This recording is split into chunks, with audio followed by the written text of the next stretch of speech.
As-Sunnah foundation আপনারা জানেন প্রত্যেকটা দুর্যোগে আমাদের সর্বশক্তি নিয়ে আপনাদের সার্বিক সহযোগিতায় আমরা ঝাঁপিয়ে পড়ি। 40,000 পরিবারের জন্য আমরা প্যাকেজ তৈরি করছি। এখানে শুধু মুসলিম নয়, অনেক হিন্দু ভাইয়েরা আসছেন, তারা কাজ করছেন আমাদের সাথে। বিস্তারিত আপনাদের প্রত্যেকটা আমানতের টাকা কোথায় কত খরচ করেছি আমরা জানাবো। আপনারা এখানে কেন কাজ করতে এসেছেন? এছাড়া আর কোনো উদ্দেশ্য আছে আপনাদের? আসুন্নাহ ফাউন্ডেশন,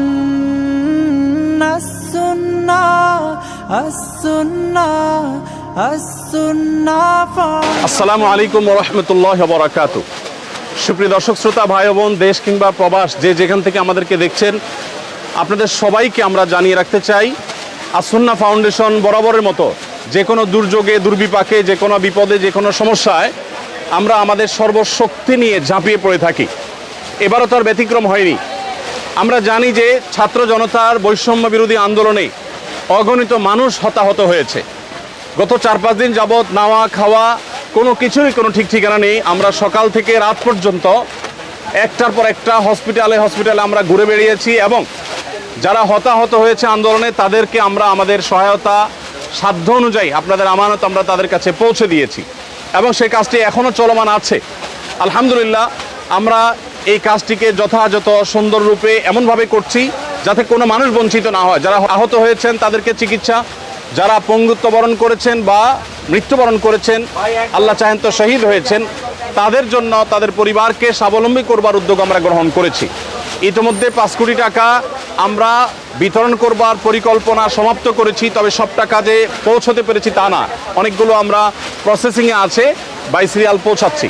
আর এর বাইরে আরও 5 কোটি টাকা খরচ করার আমাদের পরিকল্পনার কথা আমরা ব্যক্ত করেছি। প্রিয় দর্শক, এখন এই মুহূর্তে আপনারা দেখতে পাচ্ছেন এখানে স্মরণকালের সবচেয়ে ভয়াবহ যে বন্যা আমাদের দেশের উপর এসে পড়েছে। আমরা জানি যে ফেনী, কুমিল্লা, লক্ষ্মীপুর, নোয়াখালী এবং চট্টগ্রামের কিছু এলাকা সহ, চাঁদপুরের কিছু এলাকা সহ, এদিকে ব্রাহ্মণবাড়িয়া সাইডের কিছু এলাকা সহ পুরো বিস্তীর্ণ এলাকা জুড়ে লক্ষ লক্ষ মানুষ পানিবন্দী। এবং পানির যে ভয়াবহতা সেটা আমাদের 22-এর যে বন্যাটা ছিল সিলেটের তার চাইতে অনেক বেশি হয়ে গেছে। এমনকি এবারের বন্যা সিলেটের, সুনামগঞ্জের অনেক এলাকাকেও প্লাবিত করেছে। তো আমরা বন্যার্ত মানুষের জন্য প্রাথমিকভাবে শুকনো খাবারের ব্যবস্থা করেছি। এখানে একটা কর্মযজ্ঞ চলছে, আমাদের আরেকটা শেড আছে, সেখানে আরেকটা কর্মযজ্ঞ চলছে, ফেনীতে আরেকটা কর্মযজ্ঞ চলছে। 3টা জায়গায় আমাদের কাজ চলছে। আপনারা দেখতে পাচ্ছেন এখানে বস্তা রেডি হচ্ছে। এই বস্তাগুলোতে আমাদের প্রত্যেকটা পরিবারের জন্য যে প্যাকেজ আছে, প্যাকেজের সব আইটেমগুলো থাকবে ইনশাল্লাহ। এই বস্তাগুলোতে আমরা 10 কেজি করে চাল দেব।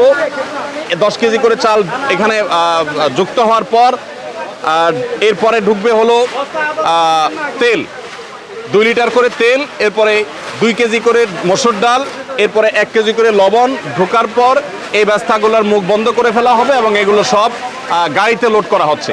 তো আমরা এখানে দেখতে পাচ্ছি বস্তা প্রস্তুত হচ্ছে। এই যে বস্তা প্রস্তুত হচ্ছে, বস্তা প্রস্তুত করে ওইদিকে চলে যাচ্ছে বস্তাতে চাল ডাল এগুলো ঢুকানোর জন্য। আমরা এই পাশে দেখতে পাচ্ছি চাল, এখানে দেখতে পাচ্ছি চালের যে স্তূপ। এখানে এত মানুষ কি লাগে? কাজ করছেন সবাই? মাশাআল্লাহ, ঠিক আছে। এখানে আমাদের মাশাআল্লাহ, আচ্ছা এটা শেষের দিকে, এখানে শেষের দিকে আরও চাল আসবে, সেগুলো একটার পর একটা ইনশাল্লাহ ভরতে থাকবে। আমরা দেখতে পাচ্ছি ওই যে দূরে চালের বিশাল বড় টিভি তৈরি হয়েছে, বিশাল বড় স্তূপ তৈরি হয়েছে, সেখানে চাল রাখা হচ্ছে, চালগুলো ভরে রাখা হচ্ছে। এরপর আমরা সোজা চলে যাই। সবাই ভালো আছেন? সবাই সুন্দর সুচারুরূপে সুশৃঙ্খলভাবে কাজ করবেন নিরিবিলি। আল্লাহ আপনাদের সবাই কর্তব্য বিনিময় দান করুন। আমরা এখানে দেখতে পাচ্ছি চালগুলো প্রস্তুত হয়ে আছে। আমরা ভাই পানি সেবন করাচ্ছে আমাদের স্বেচ্ছাসেবীদেরকে, ভাই সবাই পানি সেবন করাচ্ছে। আর এখানে 10 কেজি করে চালের বস্তাগুলো আমরা দেখতে পাচ্ছি। এই স্তূপটা আবার রেডি হয়ে ট্রাকে উঠে যাচ্ছে। মাশাআল্লাহ, এখানে যে চালের বস্তাটা হচ্ছে সেই বস্তাটা, এই বস্তার মধ্যে ডাল ঢুকছে। এখানে ডাল। আসসালামু আলাইকুম, ভালো আছেন সবাই? ওয়ালাইকুম আসসালাম। এখানে আমরা দেখতে পাচ্ছি ডাল, এখানে আমরা দেখতে পাচ্ছি ডাল 2 কেজি করে ডাল প্রত্যেক পরিবারের জন্য রেডি হচ্ছে। এই ডালগুলো চালের বস্তার মধ্যে ঢুকছে এবং এর পাশাপাশি তেল ঢুকছে। তেলটা কোথায় আমাদের? তেল এবং লবণ ওই সাইডে, তেল এবং লবণ ওই সাইডে ঢুকতেছে। মাশাআল্লাহ, সবাই ভালো আছেন? আলহামদুলিল্লাহ। ওয়ালাইকুম আসসালাম। এখানে আমাদের তরুণদেরকে আমরা দেখতে পাচ্ছি যে তারা মাল নিয়ে যাচ্ছে আলহামদুলিল্লাহ প্যাকেট হয়ে। মাশাআল্লাহ। এখানে লবণ আছে, আমরা দেখতে পাচ্ছি লবণের স্তূপ 1 কেজি করে লবণের প্যাকেট ঢুকছে। আর এটা তেল চালে বস্তা ঢুকবে, ও আপনারা ঢুকিয়ে দিয়ে দিবেন একসাথে। মাশাআল্লাহ। এখানে একটা প্যাকেজ রেডি হয়ে গেছে, সম্পূর্ণ একটা প্যাকেজ রেডি হয়ে গেছে। এখানে আমরা দেখতে পাচ্ছি 10 কেজি চাল, 2 লিটার তেল এবং একটা চিনি এবং একটা লবণ। একটা ফ্যামিলির জন্য কমপ্লিট রেডি হয়েছে। 2 কেজি মসুর ডাল রেডি হয়ে গেছে। এটা ওইদিকে চলে যাবে প্যাক হওয়ার জন্য। প্যাক হওয়ার পর ইনশাআল্লাহ প্যাকেট হয়ে যাওয়ার পরে আল্লাহ চাহেন তো সেখান থেকে আসসালামু আলাইকুম, ভালো আছেন? সবাই ভালো আছেন? এই আকমুল্লাহ। জি, সবাই কাজে মনোযোগী, কাজে থাকি, সবাই কাজে থাকি। এখানে আমরা দেখতে পাচ্ছি তেলের স্তূপ। এখান থেকে 2 লিটার করে তেল প্রত্যেকটা প্যাকেজে ঢুকে যাচ্ছে ইনশাআল্লাহ। আমাদের যে পরিমাণ মাল কেনা হয়েছে সেটা সম্ভবত এখন 700 মেট্রিক টন এর বেশি হয়ে যাবে। যে পরিমাণ মাল কেনা হয়েছে, গতকালকে 500 শতাধিক ছিল, সেটা আরও প্লাস হয়েছে। তো আমরা মেহেরবানি করে এদিকে তাকবীর দিচ্ছে, আমরা শুনতে পাচ্ছি। হ্যাঁ, আমরা দেখতে পাচ্ছি এখানে শত শত হাজারো মানুষ এসছেন। যে মানুষ আসছেন তার 1/3 হয়তো আছে শেডের ভিতরে এখানে কাজ করছে। এখানে সিরিয়ালে কাজ আছে, আমাদের আরও 2টা শেডে কাজ চলছে। ছাত্র ভাইরা আছেন, আরও বিভিন্ন শ্রেণী পেশার ভাইরা আছেন আলহামদুলিল্লাহ। তো আমরা যে পরিমাণ মালামাল প্রস্তুত করেছি, আপনাদেরকে পৌঁছিয়েছি, সেগুলোর একটা সামারি আপনাদেরকে জানিয়ে রাখতে চাই। আমাদের আজকে সকালে ফেনীতে আর্মিদের ক্যাম্পে যে মালগুলো পৌঁছে গেছে, ইতোমধ্যে অনেকটা হয়ে গেছে, অনেকটা আমাদের মাল আনলোড হয়ে গেছে। 2টা লরি মাল গেছে। সেখানে 2250 ml এর পানি, 7200 বোতল আর 50 গ্রামের গুঁড়ো দুধ, 7200 প্যাকেট, এগুলো বাচ্চাদের খাবার হিসাবে আমরা প্রস্তুত করেছি। মুড়ি আমাদের এখানে 500 গ্রামের মুড়ি, 6560 প্যাকেট। এগুলো 2টা গাড়িতে, 2টা লরিতে ফুল হয়ে চলে গেছে ফেনীতে। এবং মহিপালে যে আর্মিদের যে ত্রাণ কার্যক্রম পরিচালনা হচ্ছে বাংলাদেশ সেনাবাহিনীর, সেখানে আমরা এই মালগুলো আনলোড করেছি এবং সেখান থেকে রিমোট এরিয়াতে সেনাবাহিনীর চৌকস সদস্যদের সহযোগিতা সেগুলো আমরা পৌঁছে দিচ্ছি। এর বাইরে গত বুধবার রাতে আমাদের এখান থেকে 10 টন খেজুর, 10 টন চিড়া এবং 5 টন চিনি এবং 5 টন লবণ চলে গেছে। চিনি এবং লবণ দেওয়ার উদ্দেশ্য হলো যারা স্যালাইন বানাতে চান তারা এখান থেকে স্যালাইন বানিয়ে খেতে পারবেন এবং এর বাইরে কেউ চিড়া দিয়ে খেতে পারবেন। আবার সেই সাথে খেজুরটা আপনারা জানেন 5-6টা খেজুর আর 1 গ্লাস পানি খেলে একবেলা খাবারের কাজ হয়ে যায়। সেজন্য খেজুরটাকে আমরা খুব প্রায়োরিটি দিয়ে কাজ করছি। মাশাআল্লাহ, আমাদের তরুণ ভাইরা তাকবীর দিচ্ছেন এবং জিকির করছেন, বিভিন্নভাবে কাজ করছেন। আপনাদের এখানে জানিয়ে রাখতে চাই, এখানে শুধু মুসলিম নয়, অনেক হিন্দু ভাইয়েরা আসছেন, তারা কাজ করছেন আমাদের সাথে। সেই সাথে আমাদের অনুদান বিতরণ করার ক্ষেত্রেও আমরা হিন্দু ভাই বোনদেরকে আমরা খুব গুরুত্বের সাথে দিয়ে থাকি, প্রায়োরিটি দিয়ে থাকি এবং তাদেরকে বিশেষভাবে আমরা বিবেচনা করে থাকি। তো যাই হোক, আমি যেটা বলছিলাম যে বুধবার রাতে আমাদের 30 টন মাল চলে গেছে। আর আজকে আমাদের সর্বসাকুল্যে যে মালগুলো চলে গেছে সেগুলো হলো 7200 প্যাকেট আপনার গুঁড়ো দুধ এবং মুড়ি এবং 2250 ml এর পানির বোতল 7200টি, এগুলো চলে গেছে এবং এগুলো আজকে বিতরণ শুরু হয়ে যাবে কিছুক্ষণের মধ্যে ইনশাআল্লাহ। এখানে যে মালগুলো আপনারা প্রস্তুত দেখছেন এগুলো ভারী খাবার, এগুলো আগামীকাল যাবে ইনশাআল্লাহ। আজকে আমাদের যে মালটা যাবে সেটা আমাদের আরেকটা শেডে কাজ চলছে, সেখানে আরেকটা মহা কর্মযজ্ঞ আছে। সেখানে যে কাজগুলো, যে প্যাকেটগুলো তৈরি হচ্ছে সেগুলো হলো 30 টন খেজুর, 30 টন চিড়া, 15 টন চিনি এবং 15 টন লবণ।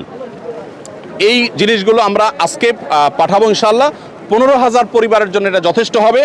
এই 15,000 পরিবারের প্রত্যেককে আমরা 2 কেজি করে খেজুর, 2 কেজি করে চিড়া এবং 1 কেজি করে চিনি, 1 কেজি করে লবণ আমরা দিচ্ছি ইনশাআল্লাহ। এই পুরো প্যাকেজটা আশা করা যায় যে একটা পরিবার 2-4 দিন তারা কোনো রকম অন্তত বেঁচে থাকতে পারবে। 2-4-5 দিনের মধ্যে ইনশাআল্লাহ তাদের কাছে আমরা আবার ভারী খাবার পৌঁছে দিব। ভারী খাবারের জন্য আমাদের যে আয়োজন রয়েছে সেটা হলো 40,000 পরিবারের জন্য আমরা প্যাকেজ তৈরি করছি। সেখানে 600 টন মালামাল আমরা রেডি করছি। তার কিছুটা আমরা এখানে দেখতে পাচ্ছি, সামান্য কিছু কাজ এখানে চলছে। এই যে 600 টন মালামাল, এর মধ্যে 40,000 পরিবারের জন্য আমরা দিচ্ছি হলো 10 কেজি করে চাল, 2 লিটার করে তেল, 2 কেজি করে ডাল এবং 1 কেজি করে লবণ। এই জিনিসগুলো মোটামুটি আমরা দাঁড় করাচ্ছি প্রত্যেক পরিবারের জন্য। প্রিয় দর্শক, আপনাদেরকে আমরা জানিয়ে রাখতে চাই যে আসুন্নাহ ফাউন্ডেশন, আপনারা জানেন প্রত্যেকটা দুর্যোগে আমাদের সর্বশক্তি নিয়ে আপনাদের সার্বিক সহযোগিতায় আমরা ঝাঁপিয়ে পড়ি এবং আমাদের যে কার্যক্রম হয়ে থাকে এই কার্যক্রমগুলোর সামারি আপনাদেরকে আমরা বরাবরের মতো জানিয়ে থাকি, এবারও জানাবো ইনশাআল্লাহ তাআলা। বিস্তারিত আপনাদের প্রত্যেকটা আমানতের টাকা কোথায় কত খরচ করেছি আমরা জানাবো। সেই সঙ্গে আপনাদেরকে আরও আমরা জানিয়ে রাখতে চাই, রুলিং খরচ বলতে যেটা আছে, এরকম রুলিং খরচ আমাদের নেই বললেই চলে, খুব কম। আমরা যেই পরিমাণ যে স্কেলে আমরা কাজ করি সেই স্কেলে আমরা রোলিং কস্ট যাতে না হয় সেদিকে যত্নশীল থাকি। যেমন আমাদের যে গাড়ি এবং লরির ব্যবস্থা, সে লরি এবং গাড়ি এটা আমরা সাধারণত করে থাকি হলো যারা ডোনেশন করে থাকেন, ফ্রি অফ কস্ট যারা দিয়ে থাকেন তাদের থেকে নেই। আর যে স্বেচ্ছাসেবা দিচ্ছেন এদের কাউকে পেমেন্ট করতে হয় না, আমরা নিজেরা যখন যাই আমাদের গাড়িতে তেল প্রবেশ করিয়ে তারপরে যাই। এখানে আমরা দেখতে পাচ্ছি এখানে কমপ্লিট প্যাকেজগুলো রেডি হচ্ছে, অর্থাৎ প্রথম আমরা দেখছি বস্তা প্রস্তুত হয়েছে, 10 কেজি চাল ঢুকেছে, সেখানে লবণ ঢুকেছে, তেল ঢুকেছে এবং অন্যান্য জিনিস ঢোকার পর সেগুলো ধারাবাহিকভাবে এ পর্যন্ত চলে এসেছে। আমরা এখানে দেখতে পাচ্ছি একটা লরি দাঁড়িয়ে আছে, এগুলা লোড হয়েছে না আনলোড হবে? আনলোড হয়ে গেছে, এখন আবার নতুন করে লোড করা হবে। এগুলো আনলোড হয়েছে, আচ্ছা এগুলো আনলোড হয়েছে, এখন আমাদের প্যাকেজিং এর পরে এগুলো আবার গাড়িতে উঠে যাবে, লোড হবে, আবার নতুন করে গাড়ি আসবে, সেগুলো আবার আনলোড হবে, সেগুলো আবার আফটার প্যাকেজিং আবার লোড হবে, এভাবে অনবরত যেতে থাকবে এবং কাজ চলতে থাকবে। এই প্যাকেজ আমাদের 40,000। আসুন্নাহ ফাউন্ডেশনের সেক্রেটারি জেনারেল আমাদের সাব্বির আহমদ সে আছে এখানে, রাত দিন তারা খাটছে, আমাদের স্টাফরা গত সারা রাত বলতে পারেন তারা কাজ করেছে। এবং আপনারা জেনে অবাক হবেন যে বুধবার রাতে আমাদের 3টা গাড়ি রওনা দিয়েছে, তার একটা পৌঁছে গেছে আর 2টা গাড়ি এখনো পৌঁছতে পারে নাই। আপনারা জানেন ঢাকা চিটাং মহাসড়কের কোনো জায়গায় পানি উঠে গেছে, সেখানে তারা অনেকটা আটকে গেছে। আপনি একটু বলেন যে আমাদের এই ইয়েগুলো প্যাকেজগুলো মোট কি পরিমাণ প্রস্তুত হবে এবং সেগুলো আমরা কিভাবে বিতরণ করব, বিশেষ করে কুমিল্লাতে আমরা কোথায় ক্যাম্প করেছি, ফেনীতে কোথায় করছি, এটা একটু বলেন। আমাদের এইরকম প্যাকেজ 40,000 রেডি হচ্ছে, যখন মানুষ বন্যা থেকে প্রথমেই বাসায় যাবে, মানে রান্না করে খাওয়ার উপযোগী হবে, তখনই আমরা এটা যেন প্রস্তুত করে রাখতেছি। প্রতি প্যাকেজে আমাদের 10 কেজি করে চাল যাচ্ছে, 2 লিটার তেল যাচ্ছে, 1 কেজি লবণ এবং 2 কেজি মুসুরির ডাল যাচ্ছে প্রতি প্যাকেজে। এরকম 40,000 প্যাকেট রেডি হচ্ছে।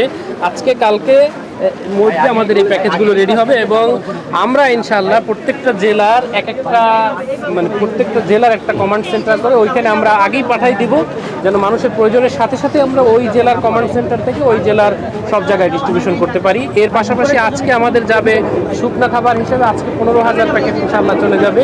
সেখানে থাকবে 2 কেজি খেজুর, 2 কেজি চিরা, লবণ, 1 কেজি চিনি, 1 কেজি, এইরকম 15,000 প্যাকেট আজকে রেডি হচ্ছে। ওই সাইডে সেরে ওইটাও আজকে চলে যাবে ইনশাআল্লাহ। এর পাশাপাশি আজকে কিছু কেক, বন রুটি, কেক, মুড়ি, এগুলো আজকে ইনশাআল্লাহ 1 ট্রাক যাবে, পানির সাথে বিশুদ্ধ পানি যাবে ইনশাআল্লাহ। আমাদের 2 গাড়ি বন রুটি যাবে, যেটা আদিন থেকে আমরা পেয়েছি, আদিন আমাদেরকে দিয়েছে, তাদের জিনিসটা আমরা পাঠিয়ে আমাদের মতো করে ডিস্ট্রিবিউশন করবো ইনশাআল্লাহ। আর আকিজ বেভারেজ থেকে ইতিমধ্যে 7,200+ প্যাকেট গুঁড়ো দুধ বাচ্চাদের জন্য এবং 2 লিটার, 2.5 লিটার, 2.25 লিটার করে পানি এবং মুড়ি, এগুলো আকিজ বেভারেজের তরফ থেকে জনাব শামীম সাহেব তিনি আমাদেরকে পাঠিয়েছেন 2 লরি মাল। সেগুলো আমাদের ইতিমধ্যে পৌঁছে গেছে এবং আর্মির হাতে সেগুলো হস্তান্তর হয়েছে এবং সেগুলো বিতরণও শুরু হয়ে যাবে আজকে ইনশাআল্লাহ। তো যেহেতু আমরা জানি বন্যায় আমরা কয়েকটা ধাপে ধাপে চ্যালেঞ্জ মোকাবেলা করতে হয়, এই জন্য আমরা 3টা লেয়ারে কাজ করি। প্রথম লেয়ার হলো শুকনো খাবার, এরপরের লেয়ারটা হলো ভারী খাবার, তারপরের লেয়ারটা হলো তাদেরকে পুনর্বাসন অথবা চালের কার্যক্রম।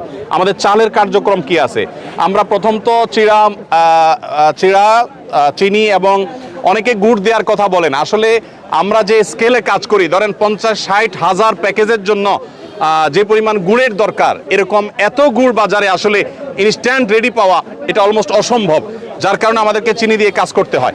যাই হোক, তো আমরা যে স্কেলে কাজ করছি সেই স্কেলটা আসলে রক্ষা করে কাজ করতে হলে যতটুকু সম্ভব তার সবটুকু আমরা করছি। আমাদের চালের বাইরে এর বাইরে আমরা সিলেটের বন্যায় 25 কেজি করে চাল দিয়েছিলাম, এবার আমাদের এরকম কোনো প্ল্যান আছে কিনা? জি জি, এবার আমাদের প্ল্যান আছে যে এইটা দেওয়ার পরপরই আমরা ইনশাআল্লাহ ওই সকল জেলাগুলো, এখন পর্যন্ত আমাদের টার্গেট যে 50,000 বস্তা চাল বিভিন্ন ফ্যামিলিকে দেওয়া, ইনশাআল্লাহ 50,000 ফ্যামিলিকে 1 বস্তা করে চাল ইনশাআল্লাহ দেওয়া হবে। এটার একটা ব্যাখ্যাটা করি দর্শক, আমরা জানি যে বন্যার পানি যখন শুকোতে শুরু করে মানুষ তখন উপার্জন শুরু করতে পারে না, ঘর বাড়ি গোছাতে গোছাতে একটা লম্বা সময় চলে যায়। সেজন্য আমরা 25 কেজি করে চাল প্রত্যেক পরিবারকে দিয়ে, যাতে করে তারা অন্তত 15-20 দিন অনায়াসে তারা অন্তত খেয়ে বেঁচে থাকতে পারে। এই 15-20 দিনের ভিতরে তাদের আবার যে ঘর বাড়ি ভেঙে গেছে সেই ঘর বাড়িকে পুনর্নির্মাণ করবার জন্য আমরা তাদেরকে 4 বান করে টিন এবং নগদ টাকা তাদেরকে আমরা সহায়তা করব, যাতে করে তাদের সেই ঘর বাড়ি যেগুলো ভেঙেছে সেগুলোকে তারা পুনর্বাসন করতে পারে। আমাদের পুনর্বাসনের প্ল্যানটা কি, কত মানুষকে আমরা করব? আমরা ইনশাআল্লাহ 4,000 পরিবারকে পুনর্বাসন করার প্ল্যান আছে। আমরা 4,000 পরিবারকে এখন পর্যন্ত প্ল্যান। সিলেটে বন্যা আমরা 2,000 মানুষের জন্য কাজ করেছিলাম, এখানে আমরা সম্ভবত 4,000 মানুষের জন্য কাজ করতে পারবো, যদিও আমাদের কাছে পর্যাপ্ত ফান্ড এখনো আসেনি। আমরা, আপনারা জানেন, আসুন্নাহ ফাউন্ডেশন কাজ করার সময় ফান্ডের চিন্তা আমরা করি না, আল্লাহর উপরে তাওয়াক্কুল করে আমরা কাজ শুরু করে দেই এবং কেনাকাটা কমপ্লিট করি। আল্লাহ রাব্বুল আলামিন পরবর্তীতে ব্যবস্থা করে দেন। আপনারা আমাদেরকে আলহামদুলিল্লাহ সর্বাত্মক সহায়তা করে থাকেন, সবসময় আমরা দেখেছি। অতএব এবারও তার ব্যতিক্রম নয়। আমরা 4,000 পরিবারকে স্বাবলম্বী করা, তাদেরকে গৃহ নির্মাণ করে দেওয়ার যে প্ল্যান করেছি সে টাকা আমাদের কাছে একেবারেই নাই, কিন্তু আমরা পরিপূর্ণভাবে আল্লাহর প্রতি আস্থা রাখি, বিশ্বাস রাখি যে আল্লাহ রাব্বুল আলামিন সেটা ব্যবস্থা করে দিবেন, আপনারা আপনাদের জায়গা থেকে এগিয়ে আসবেন। তো প্রিয় দর্শক, আমরা এখানে দেখতে পাচ্ছি আমাদের ভলান্টিয়ার ভাইরা চারপাশে দাঁড়িয়ে আছে। আলহামদুলিল্লাহ, আল্লাহ তাআলা সবাইকে উত্তম বিনিময় দান করুন। আপনারা এখানে কেন কাজ করতে এসেছেন? এছাড়া আর কোনো উদ্দেশ্য আছে আপনাদের? আল্লাহ আপনাদেরকে উত্তম বিনিময় দান করুন। আপনারা সুশৃঙ্খলভাবে কাজ করবেন এবং সহযোগিতাপূর্ণ মানসিকতা রাখবেন। আল্লাহ তাআলা আপনাদের সবাইকে উত্তম বিনিময় দান করুন। প্রিয় দর্শক, আমরা ইনশাআল্লাহ আপনাদেরকে সময় সময় আপডেট জানাবো। বন্যার পরিস্থিতি যদি বলেন, বন্যার পরিস্থিতি ভয়াবহ থেকে ভয়াবহতর হয়ে গেছে আমরা জানি। এই পরিস্থিতি থেকে উত্তরণের জন্য একটু সময় লাগবে। আমরা প্রত্যেকে যদি সচেষ্ট হই, ইনশাআল্লাহ এই পরিস্থিতি থেকে উত্তরণ করা সম্ভব হবে ইনশাআল্লাহ বিদিল্লাহ। প্রিয় দর্শক, আমরা আপনাদেরকে সময় সময় আপডেট জানাতে থাকবো। আপনারা সবাই প্রত্যেকের যার জায়গা থেকে আপনারা চেষ্টা করুন। আমার বিশ্বাস, বাংলাদেশে যত রকমের বিপদ দুর্যোগ হোক না কেন, এদেশের মানুষ, আমাদের ভালো মন্দ নানা রকমের গুণ থাকলেও সাধারণত এই জাতীয় বিপর্যয়ে সর্বস্তরের মানুষ ঝাঁপিয়ে পড়ে, এটা আমরা দেখেছি। সিলেটে বন্যাও দেখেছি, এখানেও আমরা দেখেছি। ইনশাআল্লাহ আমরা সারা দেশের সব মানুষ যদি এই ফেনী, বৃহত্তর নোয়াখালী, কুমিল্লা অঞ্চলে মানুষদের পাশে যদি আমরা দাঁড়াই, ইনশাআল্লাহ আমরা সবাই দাঁড়ালে তাদের এই কষ্ট এটা লাঘব হওয়া একেবারে সহজ একটা কাজ। কিন্তু সবাইকে দাঁড়াতে হবে, সবাইকে উঠতে হবে। আল্লাহ তাআলা আমাদের সবাইকে উত্তম বিনিময় দান।